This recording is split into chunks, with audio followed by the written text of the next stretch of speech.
Hey, this is Brett the Hitman Hart, and you're listening to the Smacked Raw podcast.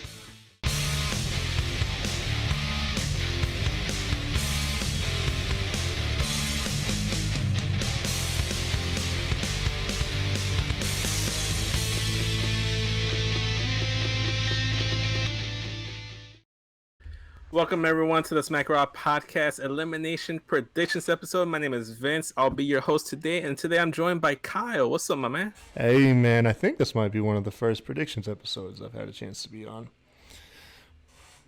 Maybe. I don't think we gotta go back and check the stats. We might have done one beforehand, but yeah, regardless, it's the first time we're doing it with face cam, so it's an unprecedented moment. So it's the first time for everything. We got a couple good matches. Initially, I was going to do this pay-per-view predictions episode before SmackDown, have it uploaded sometime Friday afternoon, but something told me that SmackDown was going to give us a last-minute match, and sure enough, they did. And that's where we're going to start off today, guys. We have Drew Gulak taking on Daniel Bryan. First off, Kyle, I'll start off with you, man. Since you don't normally do these, who do you think is going to win this match, and why? So the opening match leading into this pay-per-view that I'm really mildly excited for. I'm actually not. No, I'm just kidding around. I'm excited for this match. Gulak and Daniel Bryan. This is probably the biggest foregone conclusion on the show. Daniel Bryan's gonna win this. He's not gonna take an L to Gulak. So yeah, Daniel Bryan, just on the logic that these guys are on way different power rankings. I mean, that's true, but I could always see Drew Gulak winning via DQ. You know, he did say that he knows 167 faults in Daniel Bryan's game, and he knows how to exploit them. So maybe one of them is being too aggressive, and he gets himself DQ'd with those kicks to the head. So maybe they drag this on, and that's how Drew Gulak sneaks away. Daniel Bryan gets DQ'd via murder. I mean, it's possible, man. We've seen stranger things. But oh yeah, I'm gonna go with the safe bet here. I'm gonna go with you, man. I'm not since these are prediction bets too. These are our official picks, so I don't want to lose another predictions again. I don't want to sit there and have to watch Cats twice in a row. Twice, yeah. I'll have to sit there. Watch the director's cut the second time. After Cats, I was thinking about making you cut a promo on like random people at a restaurant. Like that's what I was thinking. Do like some promo classes with Jay, and then as a punishment, make you do like cut a promo on. I don't know. We'll see. Maybe. I think what we have to establish is that we have to give incentive for the winner, because a lot of times we just keep track of who loses and who does, and we don't know who's the winner. So I think what we should do is like the winner decides the punishment for the loser. I think it's only fair. It gives you a reward for being the winner. Okay. All right, man. Yeah. All right. So let's move on to the next match. So we both got Bryan. Andrade versus Humberto, a match that we've seen multiple times before, and it was set up this past Monday on Raw. Humberto pinned Andrade in their tag match with that also involved Angel Garza and Rey Mysterio. Overall, that match was great, by the way. You missed out on talking on a good tag team match with me that day. But this match right here, man. Honestly, I have Andrade here. I don't really see Humberto winning here. You can't have Andrade lose two clean wins. I mean, lose twice, to Humberto, two matches in a row cleanly. And unless they're going to punish him for like the 30-day suspension that he had, they're not going to take the title off Andrade. I love Humberto, but the guy can't cut a promo to save his life right now. He has no character. He's just pretty dull. He's just a pretty face that has good moves in the ring. But what do you think? I think you're wrong. No, so for one, you guys actually, Vince, to touch on it, man, Vince covered Raw this last week, and you went solo, and you did a great job. I actually listened to the whole show. Thank you. Thank you. It's a first. I don't think I've listened to a whole show before, unless it was like mine going solo so I could critique myself. But right. You did a great job, and you really got excited for your fellow Hispanics, man. They knock it out the park.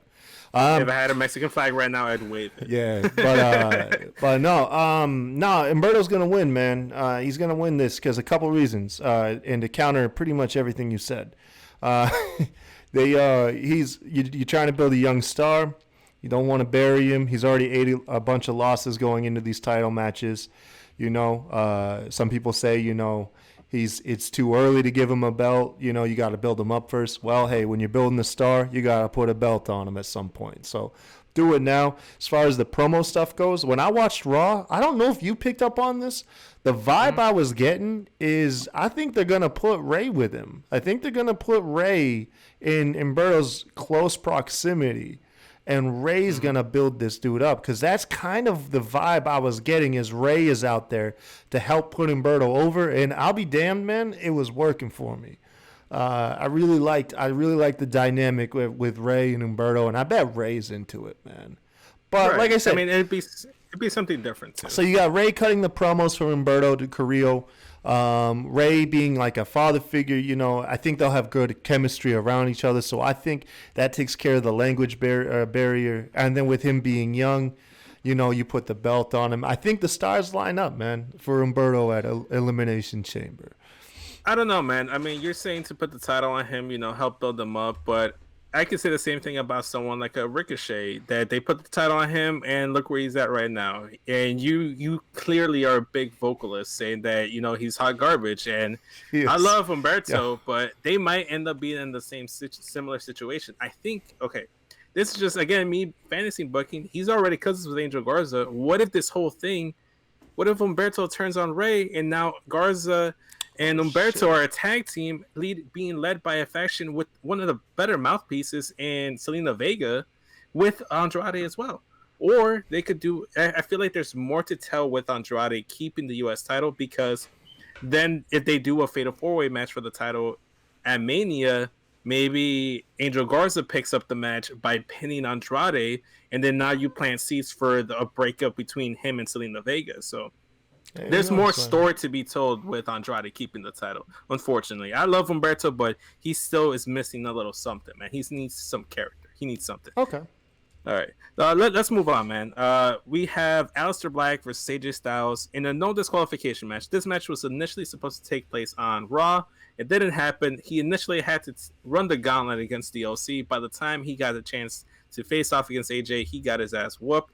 And here's the thing. Normally, I'd say maybe this is a DQ win for Black, but because it's a no DQ match and AJ Styles taunted Undertaker by pinning Aleister Black using his signature pose, I think we're going to have an Undertaker presence at this match. He's going to either hit the gong, the light's going to go out, play some mind games, and that's going to be enough to distract AJ Styles. Black Mask 1, 2, 3, and that's how you get it. Obviously, the OC are going to come in and interfere as well, but I think Aleister Black needs to pick up this win to make up for the fact that he took his first loss last Monday on Raw. Man, the only Undertaker reference we're going to get, or presence we're going to get at Elimination Chamber is going to be a dead crowd. That's what we're going to get. No, man, I don't think Undertaker's coming. I think he's going to show up on Raw because he probably doesn't think anyone's watching the Chamber pay-per-view to begin with. No, I think this is just going to be same old thing we got on Raw. AJ Styles going to pick up the win. They're going to protect Black with because he's gonna obviously have to take on the whole OC. Mm-hmm. AJ Styles is gonna taunt Undertaker some more, and that's all we're gonna get. That's what we'll get. We'll get a follow, like I said, Raw, where we're guaranteed 2+ million people. Right. Then we'll probably see the Undertaker there. So I think we're just gonna get more Styles, and they're gonna hold off on the Undertaker appearance. I mean, one thing that I saw thrown out there, and I kind of like the idea, what if they set up so that it's not just Styles and Taker, and you take away the risk of it being a bad match, even though it's AJ Styles, he can carry almost anyone. But what if they do the OC versus Black and Undertaker in a 2-on-3 handicap match? You get the rub on Aleister as well by having him pair with Undertaker and getting that win, and it also reduces Taker having to do a lot of the work inside the ring. Damn. And if you do that, you have to do that by having Undertaker help Aleister Black in that no DQ match on Sunday. So that's where I'm going. Okay. I'm sticking with Black on here. I want you to take that match. Mm-hmm. I want you to put it in a nice, safe little box, put a pretty bow on it, and then go toss it in the trash. because that is not going to happen. Undertaker's not going to go to Mania and do a multi-man match. If Undertaker's going to show up in Mania, it's a singles match with a big star. So no. Well, we'll see. That could be a thing, man. But man, you're really like being a buzzkill over here, man. But let's move on, man. Let's move on. I'll get your take first on this. We have the Street Profits, newly won tag team champions, taking on the former champion Seth Rollins and Buddy Murphy. Who do you got winning this and why? Street Profits. I'm gonna go with the same logic I put in my Nyla Rose prediction for Revolution. Mm-hmm. Man, they've had the belts going in this pay-per-view. They'll have had those belts for less than 2 weeks. Actually, they just won it on Monday. That's right. Yeah, they'll have had it for 6 days. That alone, yeah, I think there's more in them holding the belts and dropping them to someone else. This whole cult thing that Rollins has going on. The tag titles are below him. He's meant for larger things than tag belts. Mm-hmm. So maybe they drop him to I don't know, AOP. Maybe they drop him to maybe your heel Latino faction of him. That's money right there. That's money. So, but yeah, I think Street Profits got this.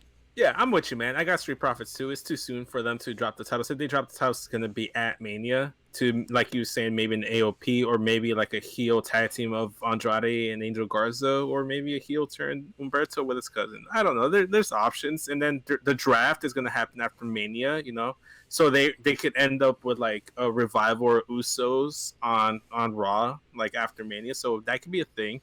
But in terms of this match, here's the thing. I feel like at one point it's going to get really close to Seth and Buddy winning this match, but then KO's going to come in, stun them, and cost them the match just like he did this past Monday on Raw to further build on what's looking like the probable WrestleMania match between Kevin Owens and Seth Rollins. They haven't had a singles match. It's going to happen at Mania. They're doing a really good job at not giving us that match, and I think him just costing this is very Stone Cold-esque, where he just comes in and fucks shit up, just like Moxley in the AEW right now. And that's what they should be building Owens' ass. He should be their Moxley. He should be the equivalent of what Moxley is for AEW. Just that guy that just does what he wants, like no nonsense, just in it for himself and screwing over everybody else. And, anti-establishment kind of guy. And that's who Kevin Owens should be. So I think he's going to come in, help Street Profits get that win. And, they're going to go and party afterwards, Going to go party with I don't know, NBA players or NFL stars or something. They're gonna have like some big MVP party in the back lounge or something. Yeah. And Kevin Owens is gonna party with them. That's what's gonna happen, man. So let's move on to the other tag team match and one of the two Elimination Chamber matches. It's just a little anticlimactic, man. For a chamber match, you want these chamber matches to mean something, and it's just a six tag teams in this match. The last time we saw it wasn't the best of matches, but we do have the champions Miz and Morrison taking on the New Day, Biggie and Kofi Kingston, the Usos, Heavy Machinery, Lucha House Party, and Rudolph. We had a gauntlet match on SmackDown, and it was determined that Rudolph have the final six pick in final six entry, I should say, in the chamber match. Otis and Tucker of Heavy Machinery, they went all the way. They ran the gauntlet from start to finish. They lost. They didn't pick up the win. Who do you think has the momentum going into this? It's kind of weird because Heavy Machinery did pin the tag team champions, and that's 2 weeks in a row where they lost clean after winning the titles. Is it possible for them to lose the titles so quickly, or is it a similar situation with the Profits where they're going to drop the titles at Mania at the soonest? I think the people with the momentum is Heavy Machinery. Yeah. With the Otis story, but I think that's exactly why they're not going to win it, is the story's focused around Otis and Mandy and Dolph and not around these belts. And I literally think that so my pick is the current champs, Morrison and Miz. Mm-hmm. And like I said, it's via a process of elimination. So if you run down the chamber match, the Usos and the New Day, how many times they've had the belts, they're only going to really put them on them if they're in a bind and the tag team division is floundering, which it's not right now. Otherwise, they're going to wait for a big match, probably between the two. And then and then Lucha House Party. And then you've got, like I said, Heavy Machinery mixing it up with Rudolph. Yeah, sorry about the Lucha House Party fans, but let's be honest. Hey, man. They're in there because they needed a 6 spot, and they're kind of like feuding, like bickering back and forth with the Revival, or else they'd be in that match, unfortunately. Yeah, I think the Revival were pulled. I think they were originally slated. That's some new stuff. That's besides the point. Yeah. But I mean, honestly, man, if we just to touch on Lucha House Party, I blame Rob. I feel like he spelled some bad voodoo on them by calling them Lucha Funhouse and not knowing who Grand Metalik was. I think I gotta since find that soundbite. The downfall, I gotta find that soundbite. Happened with Lucha Funhouse. Lucha Funhouse. Once that became a thing, Lucha House Party became irrelevant, and they just you like it's. Yeah, sad you to think say, we could turn that into a T-shirt? You don't think Lucha that? Funhouse? I can make it work. I'll go work in the lab. I'll go hit the lab and I'll go work on something. Dude, I'm totally gonna milk Rob for T-shirts. This dude just spits out awesome stuff. We have to do a doo-doo shirt for Jay. We have to do all these other ones. Anyways, but yeah, so Miz and Morrison for me. For me. Yeah, I mean, I kind of want to disagree with you here, man. I don't want our picks to be very similar, but I don't want to lose predictions. I'm gonna go with Miz and Morrison. I think Heavy Machinery do get the titles, but maybe at Mania, get the big WrestleMania feel, good feel good moments. But yeah, Miz and Morrison. Next up, we're gonna go with clusterfuck of a match. To be honest with you, we got Braun Strowman versus Nakamura, Cesaro, and Sami Zayn in the 3-on-1 handicap match for the Intercontinental Championship. We do not know that if Nakamura wins the title, if his team wins, or whoever pins Strowman gets the title. It wasn't specified. Could be some stuff to be told here. I'm going outside the box, man. I got Cesaro and Sami Zayn turning their back on Nakamura, and Cesaro pinning Strowman, becoming the new IC champion, and we lead into don't look at me like that, into a Cesaro Nakamura program going forward with Sami Zayn as Cesaro's mouthpiece. We turn Nakamura babyface, and at WrestleMania, everybody can sing his theme song all over again. Oh man, you are drinking the Kool-Aid, bro. I'm drinking something, man. I'm drinking something. You got. No, I mean, I'm hopeful. Is what I am. So yeah. Let me tell you why you're wrong. This. I feel like I have this match painted in my head perfect. For one, it's the same rules as when Stone Cold faced off against The Undertaker and Kane. Handicap match. Whoever pins him becomes champion. So with that, Braun Strowman doesn't flat out squash all 3 guys. So they will have an opportunity to pin Strowman. They all rally together, hit all their finishes. Cesaro hits the neutralizer, get a Kinshasa, Haluva kick, all that stuff. But that superplex Haluva kick thing to the table that they did, that was dope. Yeah. So they hit that. But in that moment where they have the pin available, there's jealousy, there's dissension, and then they break up the pin because they all want to be champion, or one of them wants to be champion, but they end up tripping over their own 2 feet, and that opportunity allows Strowman to rally back in the match and go ahead, power slam all 3 of them, maybe stacked all at the same time. Maybe he stacks all of them on one shoulder. That'd be pretty cool. But bury them. But yeah, but I mean, look. Let's at the end of the day.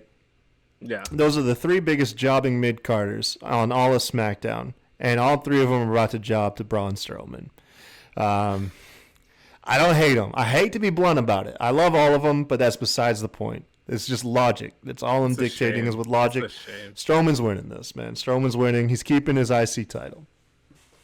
All right, man. I mean, I'm just going to go ahead and say that based on how WWE likes to book stuff, you probably have the more probable answer, and that's probably what's going to happen. But you know what? I got to believe in something, man. I got to believe in hope. I had to have hope. I'm not feeling Braun Strowman.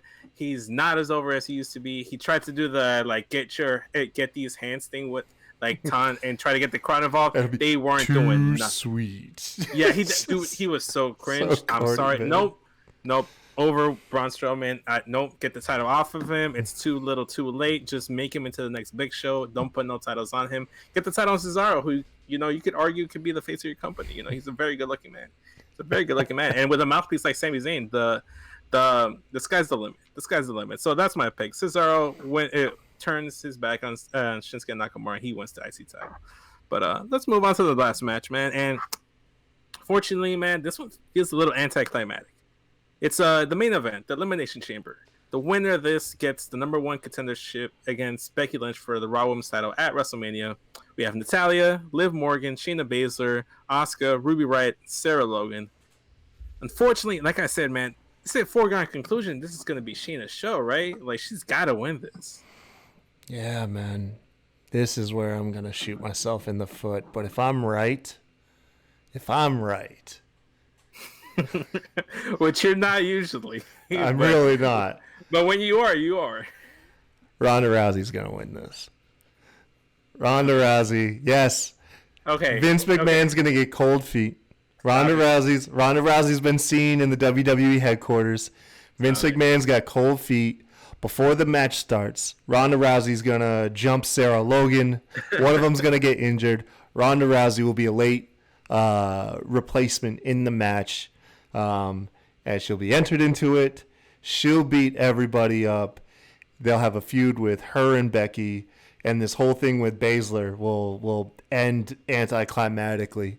Ronda Rousey going to close the show in Elimination Chamber. That's my pick, man. Okay.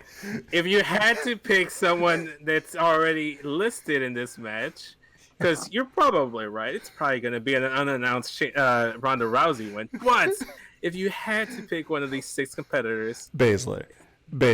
Yeah, there's news circulating. Vince is getting cold feet, giving up on Baszler, but it's like they've already written themselves into a corner. Even if you were pulling, like, you don't have a plan B. You don't have a plan B, so you either go with the original plan and stick it through, which is a logical thing to do, or you pull something out your ass completely out of left field, and you throw Rousey, or I hate to say it, but like Nia Jax in the match as a late replacement, and you just shoehorn an old feud in. But yeah, I'm going with that. Yeah, going with Rousey, man. The whole thing with that, it's like, even if like the reports are true, which they're not, they just basically started because Meltzer started speculating. That's how all the rumors now in WWE are. It's Meltzer speculation. Yeah. I don't think he has any insiders anymore. I think nobody's feeding him any legit information anymore. At this point, he just speculates stuff. Look, even if he did get cold fate on Shayna's still winning that match. She's still getting that Mania match. She just won't win the title. Yeah. They'll just do some fluky stuff where Becky decides to do an open challenge and she loses it to, like, I don't know, Asuka or like Ronda Rousey the Raw after WrestleMania to get a big pop. But Shayna's not gonna not win that match. She's definitely gonna win. She's gonna get that Becky match. They've already built on this feud. It's the only feud that, like, Becky has been building on. She's the only one she's been interacting with is Shayna. And here's the thing, Natalya, if reports are to be believed, she might be going into something with Asuka that leads into a tag team title match with her and Beth taking on Kabuki Warriors. And you could also involve, like, Bliss and Nikki Cross, Fight and Desire, make like a fatal 4-way match again. You could do something like that. And then I feel like the 3 Riot Squad members kind of cancel each other out. And that's really what it comes down to. Yeah, so I got Shayna Baszler, like, submitting Natalya last. Those are gonna be the last 2. I got Natalya getting a pin on Asuka, and that's how you set up Asuka, Natalya for Mania, and you get Shayna, tapping out Natalya. Becky Lynch comes out. There's a face off inside the chamber. That's how we go home to go home on the show, man. That's my picks. That's what I got. Sweet deal, man. Yeah. So the prop bet, you said you believe Undertaker will show up. I said no. I say yes. Yeah, I say no. I say we at least get a gong. We at least get a gong and the lights go off. Undertaker's dong shows up for the show. No, not his dong. A gong. Jesus. Anyways. Okay. Yeah, I mean, that's all the matches. Thanks you guys for listening. If you enjoyed our predictions episode, go ahead and smack the like button. Comment down below. Let us know who you think is going to win this Sunday at Elimination Chamber. Subscribe to the YouTube channel. Download this video wherever you consume all your audio podcasts. And follow us on Twitter at SmackRawPod, at SESVince, at The Kai Tai Show. And we will see you this Sunday for Elimination Chamber recap show. Have Later, a, guys. Have a good one.